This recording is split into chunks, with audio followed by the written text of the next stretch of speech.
She has asked that we celebrate her life with this. Salut tout le monde, c'est Xavier, bienvenue sur Watch Mojo français. Aujourd'hui on se retrouve pour le top 10 des acteurs qui ont demandé à ce que leur personnage soit tué. Echo, can you hear me?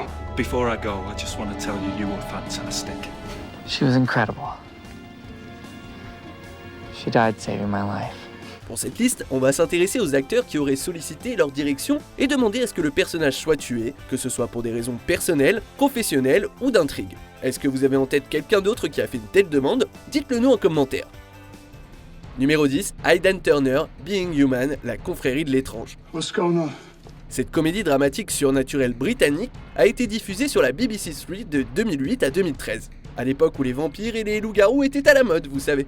L'histoire est celle de deux créatures surnaturelles qui vivent avec un fantôme dans la ville de Bristol. Turner incarnait le vampire principal, John Mitchell. Sauf qu'on a proposé à Turner le rôle de Killy dans la saga Le Hobbit, et il a donc décidé de quitter BBC 3, John Mitchell et Being Human.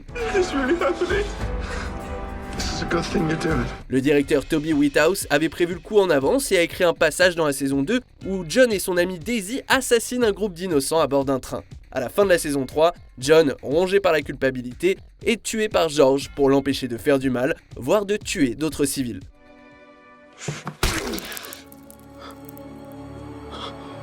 Numéro 9, Kal Penn, Dr House. I like being different. The view's better from the outside looking in. Il a bien grandi, Harold. Dans Harold et Kumar, Kal Penn incarne un fumeur de joint très intelligent qui préfère glander et fumer de l'herbe plutôt que d'aller en fac de médecine. Dans Dr House, il joue un docteur du nom de Lawrence Kuttner. Dans l'épisode sans explication de la saison 5, numéro 13 découvre le cadavre de Kuttner dans son appartement.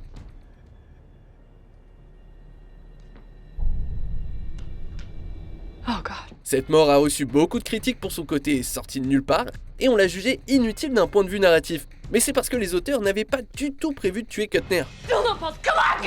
Penn a en fait accepté un poste d'agent des relations publiques au sein de l'administration de Barack Obama et a donc demandé aux producteurs à avoir une sortie prématurée. Ils ont accepté à contre-cœur et Kuttner s'en est allé. Numéro 8, Christopher Eccleston, Doctor Who. Are you alien? Yes.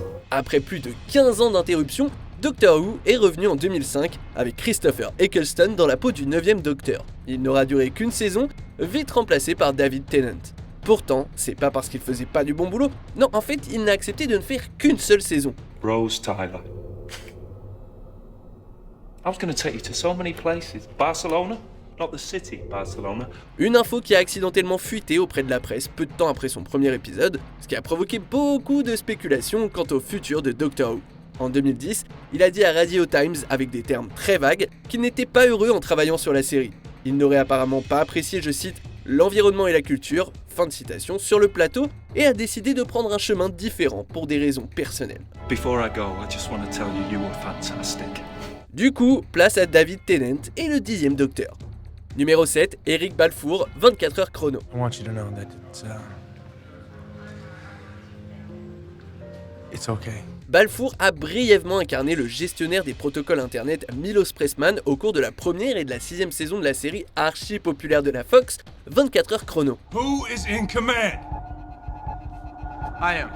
Dans la saison 6, Milo se fait passer pour le directeur intérimaire de la cellule antiterroriste pour protéger Nadia des forces de Chengzi, un sacrifice qui lui vaudra de recevoir une balle dans la tête.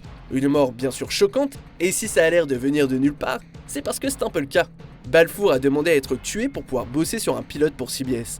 Malheureusement, le programme n'a jamais été retenu. Quelques années plus tôt, Vanessa Ferlito, elle aussi, avait quitté la série pour être à l'affiche, aux côtés de Tommy Lee Jones, dans le super film que personne n'a vu, Garde rapprochée.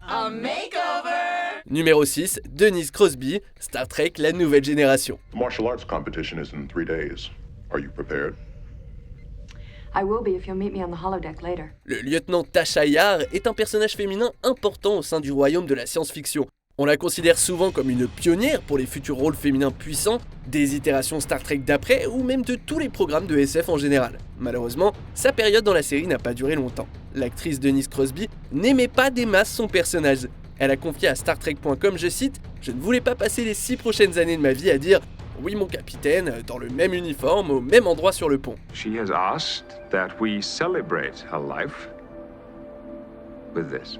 Gene Roddenberry l'a comprise et a honoré sa demande de départ, Et Yar a vécu une fin tragique et polémique dans l'épisode L'essence du mal de la saison 1. Never forget I died doing exactly what I chose to do. Numéro 5, Emma Caulfield, Buffy contre les vampires. Floppy, happy bunnies. En 2003, la série incroyablement populaire Buffy contre les vampires touchait à sa fin et les fans se demandaient qui allait s'en sortir vivant. Finalement, plus ou moins tout le monde.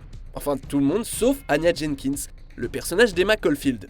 Caulfield aurait ressenti que son travail était sous-estimé, Joss Whedon disant à TV Guide, je cite, « Emma nous a bien fait comprendre qu'elle ne voulait pas revenir. Je crois que la relation avec la Fox n'était pas terrible et elle s'est sentie maltraitée. » Pour s'assurer qu'elle ne revienne pas dans un quelconque spin-off ou une suite, Whedon a fait mourir Anya, faisant d'elle le seul personnage récurrent de Buffy à mourir de façon permanente. She was incredible. She died saving my life. Numéro 4, Jessalyn Gilsig, Vikings. What are you two whispering about? Connu comme l'un des programmes les plus populaires de la chaîne History aux États-Unis, puis de Netflix dans pas mal d'endroits du globe, Vikings raconte l'histoire d'un vrai viking et pilleur, Ragnar Lodbrok. L'actrice Jessalyn Gilsig y jouait Ziggy, la femme du Jarl Haraldsson. À la fin de la saison 2, Gilsig s'est rapprochée du créateur Michael Hirst et a demandé à être tuée pour des raisons familiales inconnues.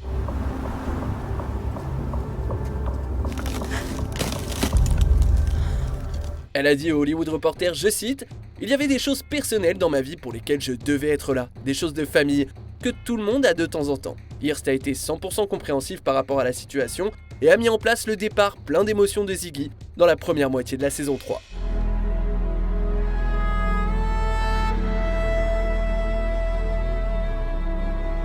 Numéro 3, Adewale Akinwumi Agbaje, Lost. Echo, can you hear me? Il s'avère que oui, certaines personnes étaient tout à fait ok avec le fait de quitter Lost pendant la saison 3. Dominic Monaghan avait évoqué ses inquiétudes par rapport au peu de temps d'écran de Charlie et se serait senti soulagé, c'est lui qui le dit, après avoir quitté la série. Mais peut-être que le plus heureux de partir, c'était Adewale Akinwumi Agbaje, qui incarnait Monsieur Echo pendant la saison 2.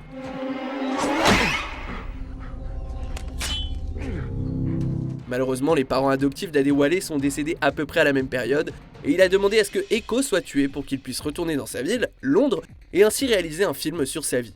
Lindelof accuse le lui ont accordé, et Echo a été tué par le monstre de fumée. Son film, intitulé Farming, est finalement sorti en 2018. Numéro 2, Sophie Turner, Game of Thrones. Where's John? He is our prisoner. Alors oui, être tué dans GOT, c'est quasiment un rite de passage et Sophie Turner ne voulait pas passer à côté de cette expérience.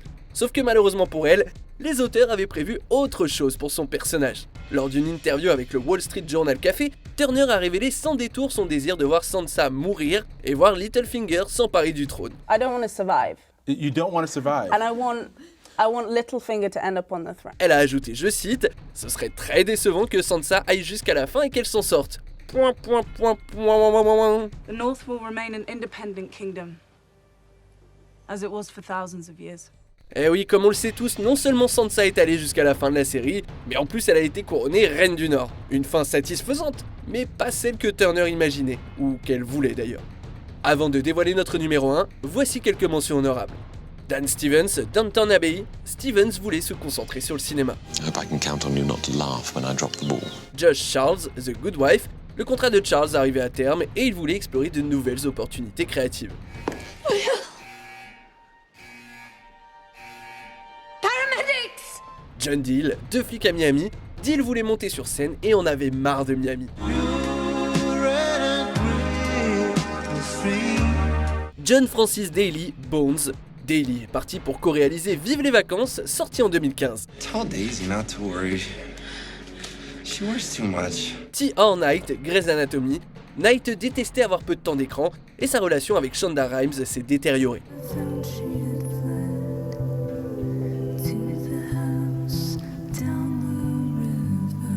On arrive presque à la fin. Nous publions de nouvelles vidéos chaque jour, alors avant de continuer, abonnez-vous et activez la petite cloche et les notifications sur téléphone pour ne rien rater. Numéro 1, Dean Norris, Breaking Bad. I'm the boss man, say boss man. Am I the boss man? I'm the boss. C'était plus ou moins attendu que Hank allait mourir à la fin de Breaking Bad, donc même si sa mort dans Ozymandias est très percutante, elle n'est pas si choquante. Mais imaginez à quel point ça aurait été choquant qu'il passe l'arme à gauche dans la première moitié de la saison 5. Norris a révélé au National Post qu'il avait la volonté de bosser sur un pilote et avait personnellement demandé au créateur, Vince Gilligan, de le tuer plus tôt. Bet your ass the cavalry's coming. No, no, no. Évidemment, Gilligan a refusé parce qu'il avait une vision très claire quant au destin de Hank et la conclusion de la série. Norris a accepté de continuer et n'a finalement jamais fait son pilote. Mais cela dit, il a eu un rôle dans Under the Dome juste après la conclusion de Breaking Bad, donc l'un dans l'autre, ça c'est bien fini. Que pensez-vous de notre sélection? Dites-le nous en commentaire et checkez cette autre super vidéo de Watch Mojo français.